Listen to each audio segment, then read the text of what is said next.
I feel like I'm probably conventional in a lot of ways. My folks divorced when I was 2. I gave my heart to the Lord via a grandma's prayers because my dad had moved out.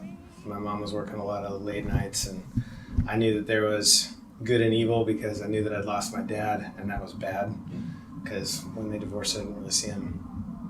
And so I knew that Jesus was good because my grandparents were believers, my mom was a believer, and my dad. And so I wanted to ask Jesus in my heart. I think maybe instinctually because of the environment that I grew up in, and she prayed with me. I remember it like it was one of my most vivid memories. Wow. And asked the Lord to come in my heart. I remember an instant change and a shift, and I never walked away from that faith in Jesus. You know, never had a moment where I've walked away. I've certainly questioned the constructs of it and the way that the church frames it, and what does it all mean exactly. But as far as the saving power of Christ, whatever that looks like, I carry that with me.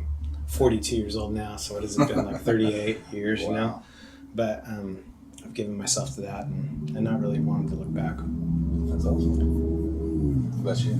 Yeah, I mean, for me, it's been interesting kind of ups and downs in the journey. Like, I grew up in like a very like early charismatic environment, like Mahesh Chabda, Toronto Outpouring, that whole thing. I do remember very clearly getting like slammed in the spirit when I was really young and doing the like, I'm not going to fall down thing. And then next thing I know, you got knocked down? Right? I was like trying real hard to stand up. What's that like? It's like Mahesh Chabda was in town and I'm like, I'm not going to fall down. I'm so envious because like, I swear to God, I went to Toronto and I was like, Lord, fly me around the room like Mary Poppins. I don't give a care. And I never felt anything. And all these guys would like be around me and they'd be praying for me. And they would fall down and they would like ho and do the intercessor Israel cry and all that stuff. And I felt nothing. No. Yeah, well, I do remember that clearly. Lucky son of a bitch. So I was pretty all in on that stream for like most of my like youth and into adolescent years. And kind of like through some things that were spurred on in college, went through like what I call my like mini deconstruction of like in late high school and early college. It's kind of like, for me, 2 main factors that kind of led to that. One was I'd been homeschooled until I went to high school. Went to a Christian private school for 2 years. It was a pretty hellish experience for me.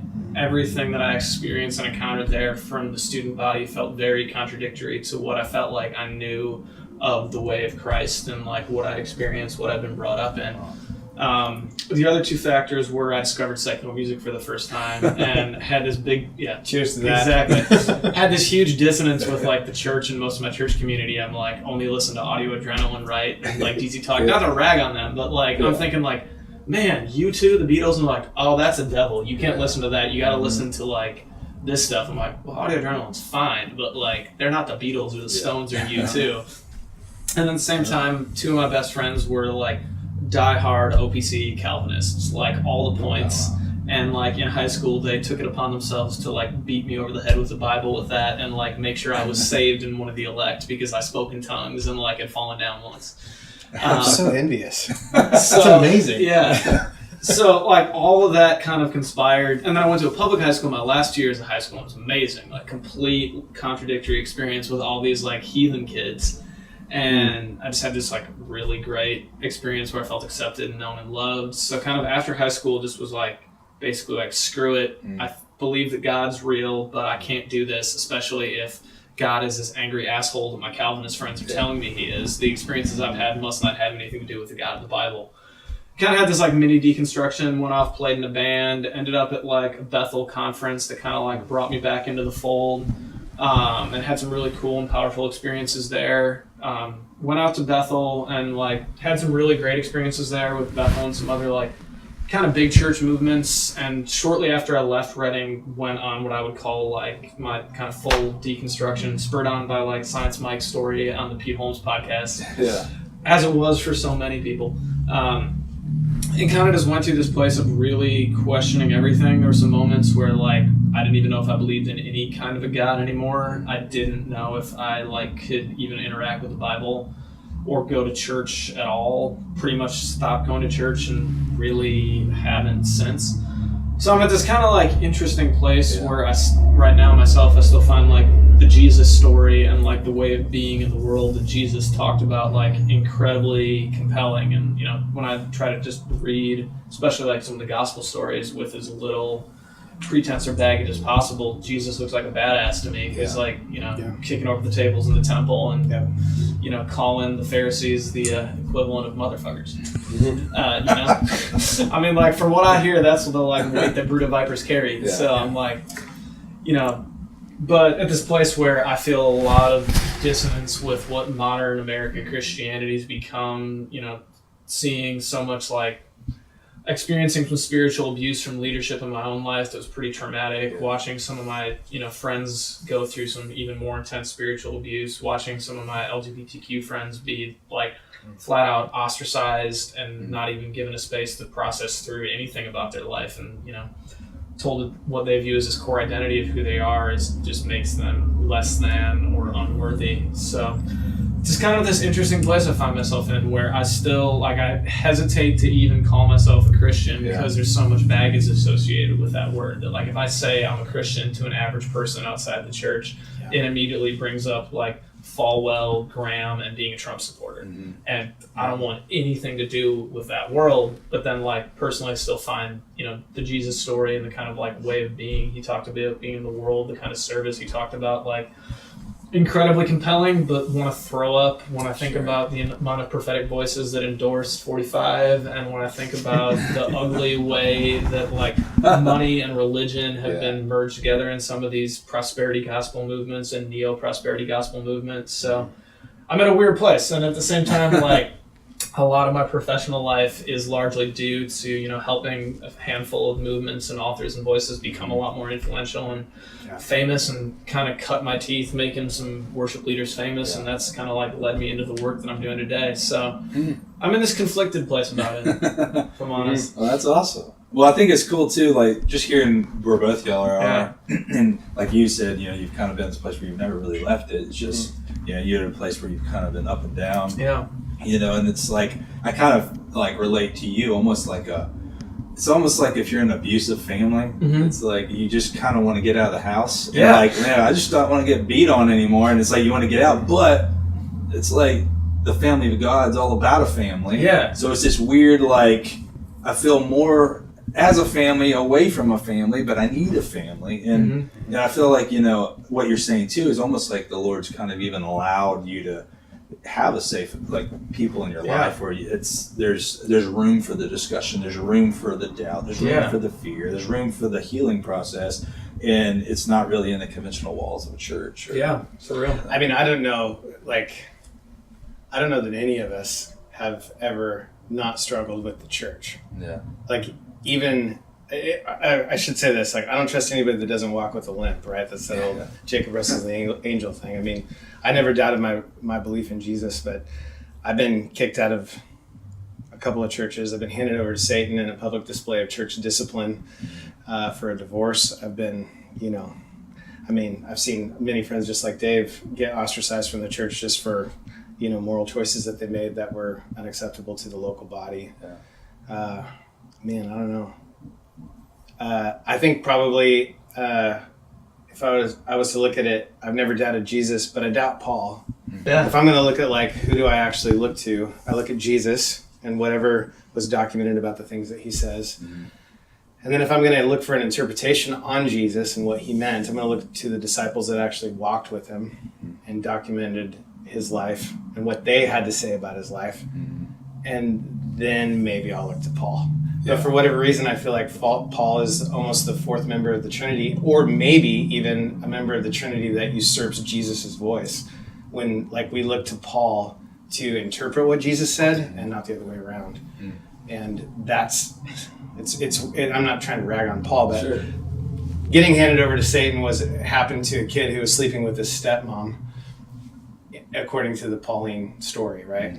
I certainly was not sleeping with my stepmom. And so I don't know where a church, like, finds the justification for, like, kicking somebody out for sin. Like, Jesus said, if somebody's, like, in sin, you go and talk to them. If they won't listen to you, then you bring a brother. If they won't listen to that, then you bring the church leadership, and they won't listen to that, well, then treat them like a pagan and a tax collector. Well, Jesus made pagans and tax collectors his closest friends. So is that what he meant? Yeah. Paul says no, but how do you interpret Jesus' words? Through Paul's lens or through Jesus' life? Yeah, and I think the interesting story about sin, I mean, just want to talk about sin, it's like sin's become this thing where we don't even really talk about, and we don't even make it human anymore. Like, like it's like an actual struggle. Like, I mean, if Jesus came, he came to redeem sin and bring us into relationship. It's like it wasn't just to redeem sin; it was it's a two-step process. Yeah, you know. But also, we have to actually reconcile and say, like, okay, I have sin, and part of having sin to me is like you have to be honest to talk about it. Yeah. And if it's not like gone, or if I'm still struggling with it, or if there's remnants of whatever, if it's addiction or thoughts or lust or doubt or whatever you want to say, depression, it's like there has to be an element where we say, no, that's Jesus' job. That's Jesus, like he died and paid for that. But if I can't even like if I'm having a hard time like allowing, like surrendering that to the Lord, like that could be a lifelong journey for some. Yeah, totally. You know, and I feel like a lot of times there's not really room for that. No. Yeah, and I think another thing that, I mean, one of the many things that rubs me the wrong way is like, I mean, even the idea of sin and what it means in modern American Christianity, I have kind of a complicated relationship with, but even accepting kind of the confines and the standard definitions of that, there seems to be this certain like glorification of certain sins over others where like some things are way worse, and I just don't get that in the light of Jesus. It's like, you know, how many times have you heard, you know, mega churches and all these influential movements we talked about, like, give a sermon about purity or whatever, but when's the last time these mega churches preaching the prosperity gospel gave a sermon about greed? Yeah.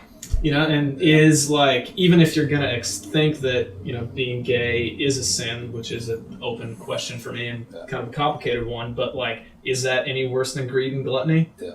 If I smoke a cigarette, like, are you going to look down on me when you go to McDonald's every day? Like, you know? So much of it's cultural context, really. Yeah. You know, that's all it is. Yeah. I was talking to, I can't remember who it was the other day, and we were even talking just on that. You know, the justifications of things, and everyone has justifications, and it really is just because it's like it just makes it easier without having to be honest. Because honesty with ourselves, I really believe that's the hardest thing. Yeah. You know, sometimes we could be honest, you know, superficial with people, but honest, when I look in the mirror, I'm like, dang, you really aren't a great husband. Yeah. You really aren't the best father. Like, that's hard to hear. Yeah. You know, but if I'm not willing to actually be honest, like, is there really any even room for transformation? Yeah. You know, it's one of those things, like, I feel like Jesus has always come to me as a gentleman. He's never required me to be a robot. He's never said, you know, you're just going to do this on your own. He's always been like, I'm not going to press this on you. So there's room for me to say, I have to be honest with where I'm at before he can actually come in and do anything. Yeah. In terms of, like, one thing I'd like to touch on, like, emotionalism to me is like a really interesting thing. Worship. Modern kind of worship and things where I feel like I personally have felt like emotional musically, or a concert or a movie or whatever, and it's like it's an endorphin rush, you know. And I feel like a lot of times we can go to a conference or a worship setting and we feel that, and a lot of people may even, I don't know, they kind of confuse it with, this is the Holy Spirit. I'm not saying the Holy Spirit doesn't move through emotion, but sometimes if that's the only context you have, like, this has to be God. Well, yeah, and if God's that feeling, you're better off going to a U2 show or a Coldplay concert, because they'll give you more of that endorphin rush, right? Yeah, so exactly. That can't be the like holistic definition of like encountering God, right? I mean, you look at all the disciples that, you know, literally persecuted unto death. I mean, I'm sure there's something so much more deeper there than emotion. So much more deeper there than even, like, I mean, what was going on in your mind, or trying to even articulate, like, you know, I know he said he was the Messiah. I mean, there had to be something, some spirit to spirit, something going on. Well, we built liturgy around moments where it's happened, right? So we, like, essentially, if man meets with God somewhere, then there's some sort of altar that's built, and that becomes the mechanism to meet God again. And that becomes our platform for liturgy. And every time God encounters people outside of what their normal construct liturgy was, then there becomes a new liturgy around that new thing. And I mean, You can see that time and time again throughout history. You can even see it in modern worship movements where everything sounds like U2 and Coldplay, and every song starts mellow, goes high, kills at the bridge, resurrects at the bridge, and then explodes at the end. It's like it's a liturgy in the form of song structure because they found a way to the moment. That moment worked, and so they wrote 50 songs with that moment. Right. I don't know that that's necessarily a bad thing. I don't understand how God meets man. It's really weird. It happens constantly, and it happens within the construct of churches, happens outside of there. It happens when people yield themselves to it. It happens when they don't. Like, how does that work? I don't even know, except that somehow, some way, there's a spiritual nature to man. Man has a soul, or there's some kind of dimension that our eyes don't see that interacts with some other dimension, and we're still trying to put language to it or something. I don't know. I see it happen all the time. I see it happen in U2 shows and Coldplay shows, but I see it happen at Bethel music conferences, and I see it happen in general market clubs, and I see it happen on hiking trails, and I see it happen when my kids eat breakfast and spit something out that's so profound I don't even know what to say. I see it when great ideas are shared and somebody gets chills on the other side of the table, and you see the hair on their arms stand up, and you realize that God's in and through and is within all, and somehow it's encountering us and interacting with us all the time, But you can't put a liturgy to it. That's what honestly messes everything up, is when the liturgy to meet God becomes more important than the person meeting God. That's awesome. Yeah, I mean, I've actually thought about this a lot, and I think it's kind of led me to a place where, like, for me, chasing emotionalism or spiritual high really is ancillary to my spiritual practice. But, like, as I was going through Deconstruction, I remember one, like, moment really specifically where I was, like, hanging out with a few of my friends who were doing this ministry school in Tennessee, and we were doing this, like, little prophetic roundtable thing. And, like, I was at a point where, like, I didn't believe in it at all. I'm like, I don't think that God's saying anything to me. I think this is all malarkey right now, like, especially how formulaic it is. But, like, I was like, I know I was supposed to give a word to one of my friends. I'm like, I know what he's going through, and I know he's going through, and, like, I can speak some encouragement into his life. And, like, I said some stuff. And for me in the moment, I was dead convinced. I'm like, this is just me knowing what he's going through and, like, framing things that I know are going to be encouraging to him in a prophetic construct kind of a language. And it was deeply moving for him. So to me, it's like, what's the difference? Does it really matter? It's like, music is music and it works the way it works, right? You get like 1,000 people singing the same song. Like, there's an alignment that happens at a physical and chemical level in our bodies. Like, you do the rise and fall that Gabe was describing in the music, and, like, it's bound to bring a certain emotional response if you're engaged with it. So it's like, when I was giving my friend that prophetic word, did I actually hear something from God and, like, speak something to him that, like, the Lord downloaded in my brain and I told him? Or was I just being empathetic and knowing my friend and speaking something that I know would be encouraging? I lean towards the latter, but I honestly have no idea. But I'm at a point where I think it doesn't matter.